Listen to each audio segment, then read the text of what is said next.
A paz do Senhor, povo de Deus, Deus abençoe vocês em nome de Jesus. Estamos aqui reunidos para mais uma EBD, né? E creio que Deus vai falar ao seu coração através dessa lição, assim como tem falado ao meu, né? Mas antes de qualquer coisa, a gente vai fazer aqui uma breve oração em nome de Jesus, para que a gente possa colocar isso diante de Deus, né? Tudo tem que ser feito diante do Senhor. Então, puder, feche seus olhos, coloca a mão no seu coração. Vamos orar. Pai querido, Pai amado, Deus Santo, Todo-Poderoso. Na autoridade do nome do Senhor Jesus, eu quero te agradecer por estarmos aqui, Senhor Deus, reunidos de forma distante, mas no mesmo espírito, na mesma fé, no mundo espiritual, pedindo ao Senhor para que abençoe essa lição, esse momento, essa aula, para que haja edificação ao corpo de Cristo, que haja de fato também despertamento àqueles que estão de fora, que sirva, meu Deus, para que a nossa fé seja crescida, que de fato haja um posicionamento da nossa parte mediante esta aula de hoje, porque é a tua palavra e ela não volta vazia. Meu Deus, em nome de Jesus, nos abençoe, segundo a tua vontade, é o que eu te peço, junto com este povo, e já te agradeço em nome do Senhor Jesus. Amém. E graças a Deus. Bom, nós vamos falar, o tema da aula de hoje, né? Zorobabel recomeça a construção do templo. Então, a gente vai falar um pouco sobre isso, né? A gente sabe que o templo ele foi construído por Salomão, foi desejado no coração de Davi, né? E Davi desejou construir o templo porque ele se achava, né? Ele achava que estava errado. Ele morando em palácios, né? Ele ali tendo toda aquela pompa de rei e Deus morando em tendas. Então ele refletindo sobre isso desejou fazer um templo, um lugar, de fato, para que a presença de Deus ali habitasse. Mas a gente sabe que Deus não habita, né, em templos feitos por mãos de homens. E aí Deus não permitiu que Davi construísse o templo, né, porque, segundo Deus, segundo aquilo que Deus revelou a Davi, ele era um homem sanguinário, né, um homem que tinha muito sangue nas suas mãos. E isso mostra, né, que aquilo que Deus quer fazer, nós precisamos ter uma reputação por trás. Então ele permitiu que Salomão construísse esse templo. Por que não Davi? Se Davi era um homem segundo o coração de Deus. Porque Davi, ele era um homem que guerreiro, né? Ele teve muitas batalhas, ele matou muitas pessoas. E a gente sabe, né, que ao construir o templo, ficaria também a reputação de Davi. Então, querendo ou não, ficaria o templo ligado à pessoa de Davi. E muitos, com certeza, dariam um mau testemunho sobre isso. Porque, poxa, como que pode um homem assassino construir um templo para servir ao Deus vivo? Então, entendendo Deus zelando pela sua própria imagem, não permitiu que Davi construísse o templo, em si seu filho Salomão. Bom, vamos ao texto, em nome de Jesus, que a gente vai estudar hoje. O texto áureo está em Ageu, capítulo 2, versículo 10 e versículo 18, que diz: Ao 24º dia do mês, nono, no segundo ano de Dario, veio a palavra do Senhor pelo ministério do profeta Ageu, dizendo: Ponde, pois, eu vos rogo, desde o dia em que se fundou o templo do Senhor, ponde o vosso coração nestas coisas. Verdade prática. Sob o poder de Deus, a igreja torna-se imbatível no cumprimento das tarefas que Cristo lhe entregou. Então, essa lição vai falar sobre o poder do profeta e o poder da própria profecia. Então, Deus, no passado, levantou pessoas para que, através dessas pessoas, embutidas de poder, de grande autoridade, o seu nome fosse proclamado, a sua obra fosse feita, vidas fossem alcançadas, nações, de fato, se curvassem a esse Deus Todo-Poderoso. Então, continuando aqui em nome de Jesus, a gente vai ler 3 textos, tá bom? Rapidamente aqui, que está em Esdras capítulo 5, Ageu capítulo 1 e em Zacarias capítulo 4. Rapidinho a gente vai ler esses textos aqui em nome de Jesus, tá bom? Para que a gente possa ter uma referência aqui do que a gente vai aprender nesta lição. Bom, em Esdras 5 diz: E Ageu, profeta, e Zacarias, filho de Ido, profeta, profetizaram aos judeus que estavam em Judá e em Jerusalém. Em nome do Deus de Israel, lhe profetizaram: Então se levantaram Zorobabel, filho de Sealtiel, e Jesua, filho de Josadaque, e começaram a edificar a casa de Deus, que está em Jerusalém, e com eles os profetas de Deus que os ajudavam. Nesse verso 1, é importante dizer que eles profetizaram em nome do Deus de Israel. Então, essa é a grande questão. Qual o motivo da nossa profecia? Então, a profecia ela sempre foi importante, os profetas sempre foram importantes para que a vontade de Deus se manifestasse entre o povo. Só que, infelizmente, existem pessoas que se levantam em seu próprio nome e dizem se levantar em nome do Senhor e profetizam, só que profetizam aquilo que Deus não mandou dizer, profetizam aquilo que é da sua própria carne, aquilo que é da sua própria consciência. E a gente vai aprender um pouquinho mais avante, um texto que a gente separou, que a profecia ela não é algo pessoal meu. Eu quero profetizar e vou profetizar e acabou. Não.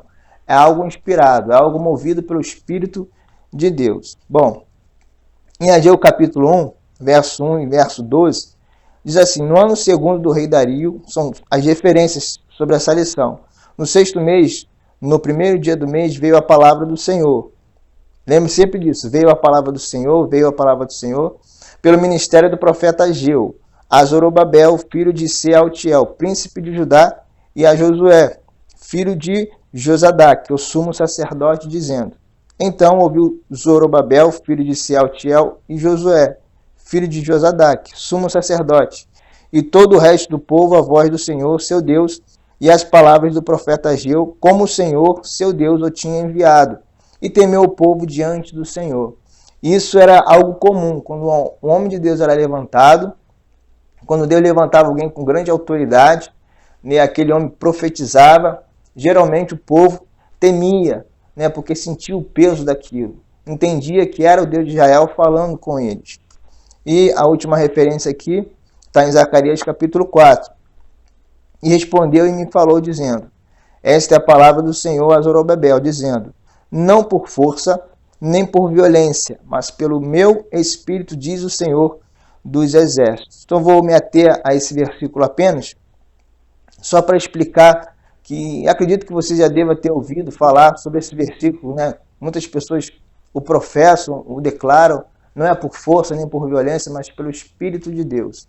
Então, o que o texto está dizendo isso? O que Deus quer dizer ao seu povo? Olha, não é na força do braço de vocês, não é segundo as capacidades que vocês possuem, não é segundo a inteligência que vocês têm, não é segundo o dinheiro que vocês têm, não é segundo a sua condição, não é segundo aquilo que te rodeia, aquilo que é favorável a você. Então, Deus está dizendo bem claro, não é segundo as suas capacidades humanas, suas capacidades lógicas. Talvez você seja uma pessoa muito inteligente, muito talentosa, uma pessoa completamente capacitada para exercer aquilo que você exerce, com excelência, mas lembre-se disso, não é por força, não é por violência, mas pelo Espírito de Deus. Talvez você possa ser um bom profissional no ramo que você possui, mas se não for pelo Espírito de Deus, você nunca será um homem de Deus, você nunca exercerá o seu ministério com excelência.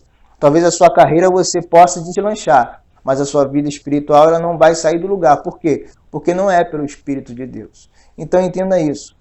Quando se trata das coisas espirituais, quando se trata de reino de Deus, quando se trata de mundo espiritual, é sempre pelo Espírito de Deus. E é necessário que a gente tenha essa comunhão com o Espírito de Deus. Então, não tem como eu ir adiante e avante sem a presença de Deus, né? O Senhor Jesus ele deixou uma ordem para a igreja, né? Ficar em Jerusalém até que do alto seja revestidos de poder. Então eles tinham, os discípulos, depois, né, da ascensão de Jesus, eles tinham todo o conhecimento, toda a base, vamos dizer, teológica, bíblica, para começar uma obra. Só que Jesus deixou bem claro, olha, não façam nada sem a minha presença. Não façam nada, não pisem uma pisada se não for através do meu Espírito Santo. Quando o meu Espírito for derramado sobre a vida de vocês, aí vocês estão autorizados, estão capacitados a fazer a minha obra. Então, sempre será pelo Espírito de Deus. Amém? Continuando aqui em nome de Jesus, a introdução da lição diz o seguinte: nesta lição estudaremos como Deus depois da construção do templo, depois de a construção do templo ter ficado parado por 15 anos, enviou socorro através do ministério de 2 profetas, Ageu e Zacarias. Então, através do profeta Jeremias, Deus falou ao povo e iniciou-se, né, uma reconstrução do templo. Vieram, infelizmente, situações e essa reconstrução foi adiada por 15 anos. E aí Deus levanta, né, os profetas Ageu e Zacarias, para que novamente essa reconstrução fosse tomada adiante. Então, isso mostra o quê? Que Deus tem desejo de terminar uma obra, né? Eu coloquei aqui, o desejo de Deus é terminar toda a obra que Ele começa. Então, Ele começou uma obra na minha vida, Ele começou uma obra na sua vida, Ele começou uma obra no seu ministério, e Ele quer terminar essa obra. É da vontade de Deus terminar aquilo que Ele começou. Então, nós, seres humanos, muitas das vezes começamos algo e não terminamos, né? Por vários motivos. Mas Deus, Ele começou, Ele quer terminar, né? Em Filipenses 1,6, fala sobre isso, né? Que aquele que começou a boa obra nos aperfeiçoará até o dia de Jesus Cristo. Então, entenda, não se permita ser uma obra inacabada. Não sei se você já reparou, se você já passou por alguma obra que não foi terminado, né? Vê um terreno, uma casa abandonado, você pensa que ali é depósito de lixo, ali entram pessoas para usar droga, enfim, é uma obra inacabada, só serve para aquilo que não presta, né? Então, Deus quer terminar essa obra, Ele quer terminar essa construção, Ele construiu algo com você, Ele tem uma história contigo, então Ele quer continuar essa história, então não permita que nem Satanás, nem a sociedade, nem o seu próprio eu impeça o agir de Deus. Então Deus podia muito bem não querer mais a reconstrução desse templo, porque afinal de contas Deus é espírito e não precisa de lugar específico, lugar físico para habitar, né? Mas assim Ele quis fazer a obra continuar, mostrando isso para nós, que Ele começou e Ele quer terminar. Né? Começou no coração de Davi e agora Deus quer terminar para que essa construção de fato seja para a glória do nome dele e que através dessa construção muitas pessoas se voltassem para a presença de Deus. Então, querendo ou não, o templo era um testemunho do próprio Deus entre a nação de Israel. Continuando aqui em nome de Jesus. Deus suscita os profetas Ageu e Zacarias. Deus levantou 2 profetas. Primeiro veio Ageu e depois levantou-se Zacarias. Não vieram atendendo o convite de líderes de Jerusalém, mas o Deus dos céus os enviou. Chegaram de surpresa em Jerusalém e ali entraram em contato com os 2 líderes e também com o povo judeu. Está registrado em Esdras, capítulo 5, verso 1. Então, o que o texto está dizendo? Que eles não vieram, não surgiram através de uma vontade humana. Foi Deus, o próprio Deus, que levantou esses homens para profetizarem. E outro ponto interessante aqui, continuando a lição, fala sobre o resultado da mensagem dos profetas, né? Porque eles profetizavam em Deus, na unção do Espírito de Deus, com um propósito.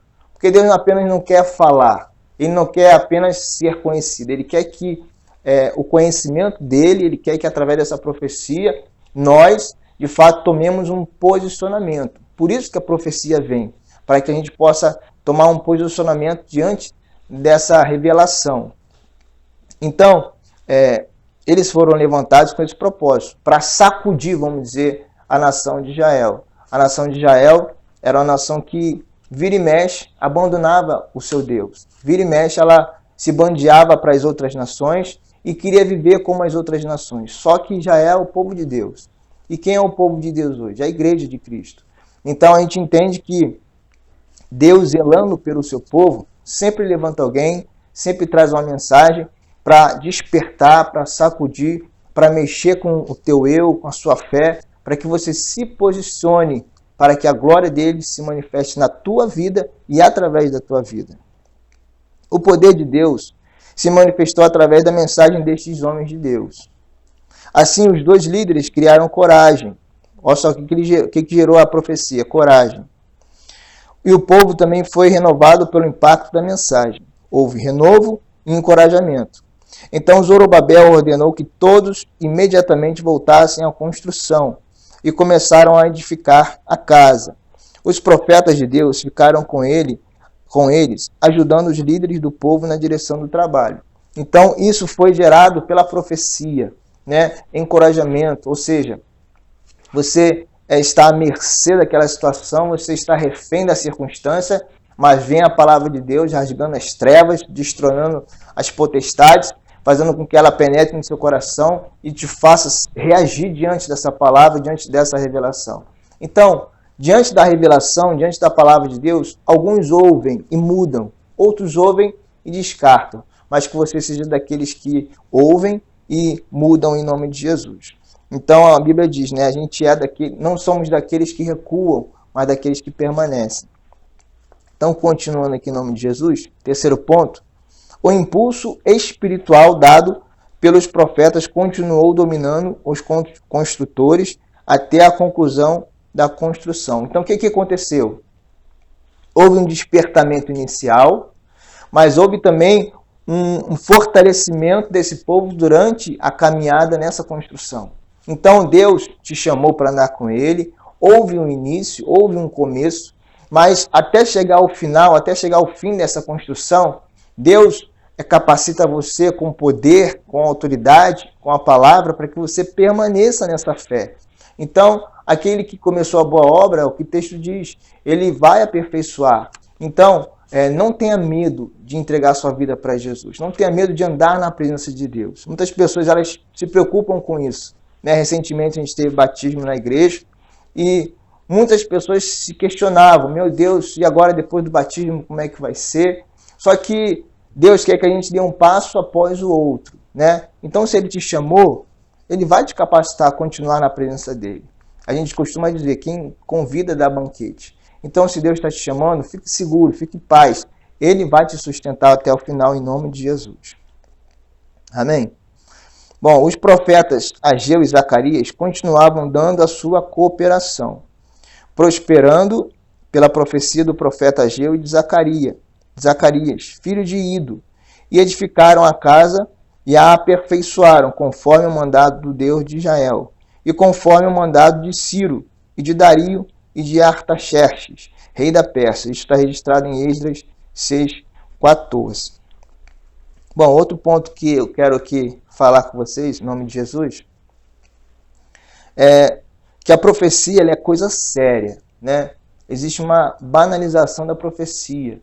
Então a gente não pode confundir profecia, ou seja, inspiração divina, com um desejo meu, né? Toda vez eu quero o bem daquela pessoa e eu declaro, eu profetizo na sua vida que isso vai acontecer. Toda vez não é pela inspiração divina, mas sim pelo desejo, pela minha vontade. Então a gente vai ver nesses textos que eu coloquei aqui, 2 Pedro 1, 20, 21, né, eu não vou abrir aqui por causa do tempo, que diz que a profecia nunca foi interpretada ou inspirada por vontade humana, mas os homens de Deus do passado, eles falaram movidos pelo Espírito de Deus, inspirados pelo Espírito de Deus. Então, se você de fato foi levantado como profeta, se atenha a profetizar apenas aquilo que o Espírito Santo comunica ao seu coração. Então, existe-se a profetada, existe um revelamento, isso é produto da carne, muitas das vezes daquilo que Satanás sopra no ouvido dessa pessoa, que às vezes traz confusão, traz prejuízo. E a profecia que vem de Deus traz consolação, edificação, ela nos coloca no nosso devido lugar. Então a profecia ela é para te levantar, ela não é para te destruir, né? Infelizmente as pessoas elas querem alcançar adeptos, né? E aí ela faz o quê? Ela baseado nesse conhecimento que ela tem, né, da palavra de Deus, ela quer fazer refém a algumas pessoas que são ignorantes, pessoas que não têm o conhecimento bíblico, e aí eles aprisionam essas pessoas para que essas pessoas o tenham como grandes profetas, como na verdade, né, a gente vai ver mais à frente que os profetas e a lei duraram até João Batista, né? Agora o que Nos reais é o quê? É o espírito de profecia. É o espírito de Deus se revelando ao nosso coração e nos usando para revelar ao coração de outros. Bom, em Jeremias 23, 21 também fala que muitos profetizavam sem Deus ter mandado, né? Vocês estão profetizando, mas eu não mandei profetizar. Vocês estão falando, mas eu não mandei vocês falarem coisa alguma. Então, as pessoas elas querem tomar a frente de Deus. Nunca tome a frente de Deus. Se Deus revelou, glória a Deus por isso. Se Deus não revelou, fica calado. É melhor para você, é melhor para o outro, e com isso o nome do Senhor será glorificado. Amém? Continuando aqui em nome de Jesus. Bom, o ministério profético é uma prova da manifestação de Deus. Vamos ler aqui rapidinho. Uma inesperada operação sobrenatural por parte de Deus solucionou o grave problema da reconstrução do templo. Manifestações sobrenaturais no Antigo Testamento. Há muitos exemplos no Antigo Testamento. Vamos mencionar apenas 2. Moisés, o grande líder de Deus, levantou para libertar seu povo da escravidão do Egito. Recebeu de Deus um preparo sobrenatural e que lhe deu muita autoridade espiritual. Com a sua vara fazia grandes maravilhas. E Elias também, o profeta de Deus, foi revestido de autoridade sobrenatural para ajudar Israel, que havia sido levado à idolatria pelas suas lideranças políticas, em particular pelo ímpio Acabe, rei de Israel, nos dias de Elias. Pôde assim realizar grandes milagres. Outro ponto também importante ser dito, manifestações sobrenaturais no Novo Testamento. Isso é importante, preste atenção. Quando o Espírito foi derramado em sua plenitude, os dons espirituais começaram a entrar em ação e passaram a ser a própria preparação divina para o ministério. Os apóstolos eram revestidos desses dons, meio divino para a conversão de muitas almas. Ou seja, Deus cooperava com esse povo, né? Então eles ali iam pregar o evangelho e ali o Espírito Santo de Deus operava maravilhas através dos apóstolos. E aí a igreja foi crescendo, foi avançando. A igreja foi prosperando mediante o poder de Deus. Porque o evangelho é isso, né? A própria Bíblia declara isso, que é o poder de Deus. O que é o evangelho? É o poder de Deus para a salvação de todo aquele que crê. Então, é isso que o evangelho promove: salvação, edificação, mudança real de vida em nome de Jesus. Então, a profecia é algo que é necessário para nossas vidas. A Bíblia chega a dizer que sem profecia o povo se corrompe. Então, ouça as profecias. Mas a maior profecia hoje que nós temos é a Bíblia Sagrada, né? Então, se você quer ouvir de Deus, quer aprender de Deus, leia a Bíblia Sagrada, desfrute dos 66 livros que ele deixou revelado para todos nós. A gente vai concluir aqui essa lição dizendo o seguinte: os profetas da antiga aliança transmitiam ao povo a vontade de Deus para aquele determinado povo e para aquela determinada situação. Então Deus levantava pessoas, né, para falar com povos, com pessoas e para resolver determinadas situações. Já na nova aliança, todo crente tem acesso ao Pai por meio do Filho, que mediante o derramamento do seu Santo Espírito nos comunica através da sua palavra revelada a sua boa, perfeita e agradável vontade, tá bom? Então fica aí com essa palavra no coração e Deus abençoe vocês, tá bom? Fiquem na paz, até a próxima, se Deus quiser, em nome de Jesus.